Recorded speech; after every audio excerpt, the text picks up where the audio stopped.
Here we're being asked, how does the Lord Chancellor respond to the crowd? So we're going to focus on the Lord Chancellor, but we're going to read from the top. The following text is adapted from Lewis Carroll's 1889 satirical novel Sylvie and Bruno. A crowd has gathered outside a room belonging to the warden, an official who reports to the Lord Chancellor. So we're concerned with the crowd and the Lord Chancellor. I probably want to highlight that background information so I know what's happening. One man who was more excited than the rest flung his hat high into the air and shouted, as well as I could make out, "Who roar for the subwarden?" Everybody roared, but whether it was for the subwarden or not did not clearly appear. Some were shouting bread and some taxes, but no one seemed to know what it was they really wanted. But we don't know about the Chancellor's response yet, so we're not going to highlight anything here. All this I saw from the open window of the warden's breakfast saloon, looking across the shoulder of the Lord Chancellor. What can it all mean? He kept repeating to himself.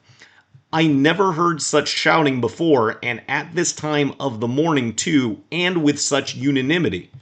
Well, we just learned that there wasn't unanimity. There was roaring, but no one really seemed to know what was wanted, and we can again indicate the contrast with two different highlight colors. So, starting with choice A, he asks about the meaning of the crowd shouting, even though he claims to know what the crowd wants. Well, he doesn't claim to know what the crowd wants. He does ask what they're meaning, but A just doesn't match the situation on the left at all.